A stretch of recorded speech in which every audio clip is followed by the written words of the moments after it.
I ask him lang, what do you feel? What do you think? What do you want them to know?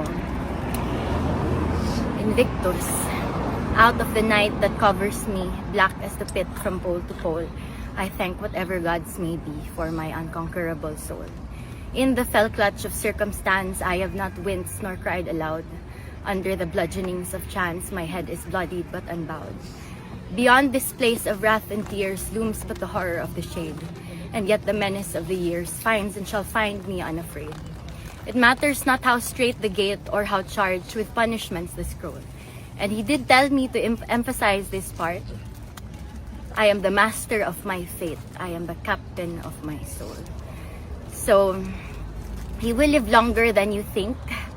His immortality will be seen on the minds and in the hearts of every Filipino he has saved, and very long after that through his every descendant. So, if you've noticed, the strongest and most controversial personalities are always either to love or to hate. So remember this, no matter how much you hate PRRD, there will always be someone, no scratch that, there will always be millions who love him just as much or even more. Yes. If you think you will win, no, you will not, because either way, Invictus.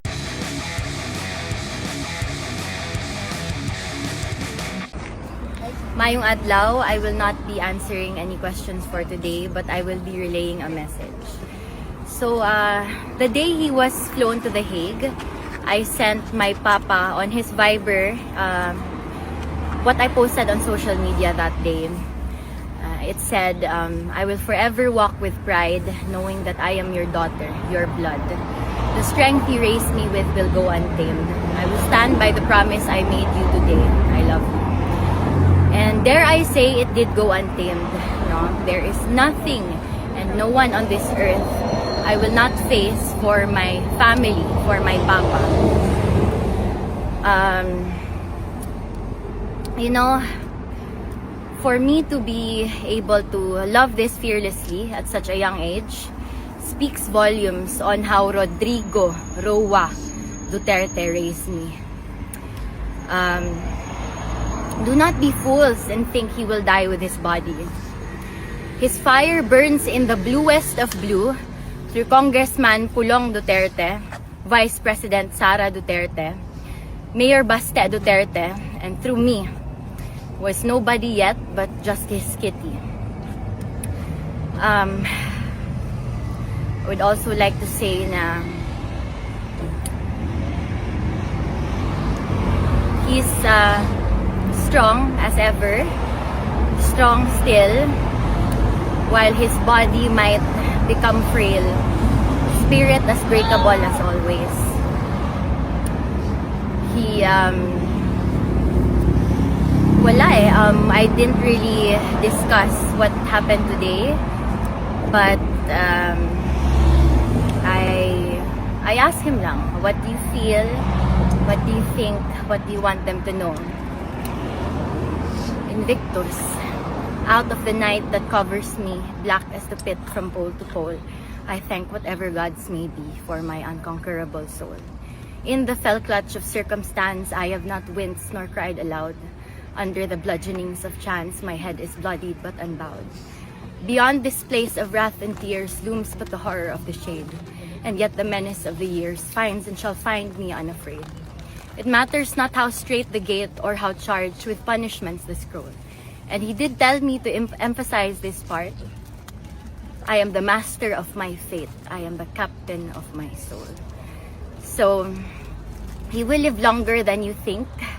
His immortality will be seen on the minds and in the hearts of every Filipino he has saved, and very long after that through his every descendant. So, if you've noticed, the strongest and most controversial personalities are always either to love or to hate. So remember this, no matter how much you hate PRRD, there will always be someone, no scratch that, there will always be millions who love him just as much or even more. Yes. If you think you will win, no, you will not, because either way, Invictus. what I posted on social media that day. It said, I will forever walk with pride, knowing that I am your daughter, your blood. The strength you raised me with will go untamed. I will stand by the promise I made you today. I love you. And dare I say, it did go untamed. No? There is nothing and no one on this earth I will not face for my family, for my papa.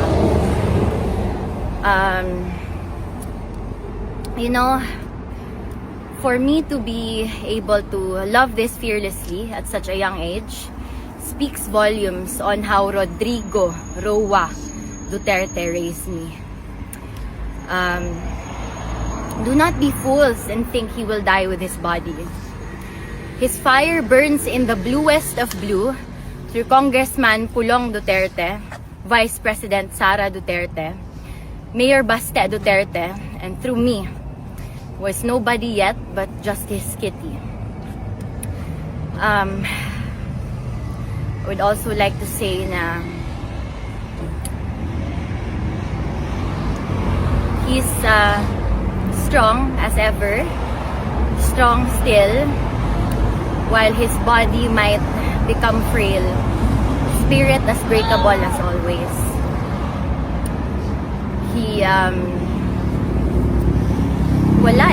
I didn't really discuss what happened today, but I asked him lang, what do you feel, what do you think, what do you want them to know? Invictus, out of the night that covers me, black as the pit from pole to pole, I thank whatever gods may be for my unconquerable soul. In the fell clutch of circumstance, I have not winced nor cried aloud. Under the bludgeonings of chance, my head is bloodied but unbowed.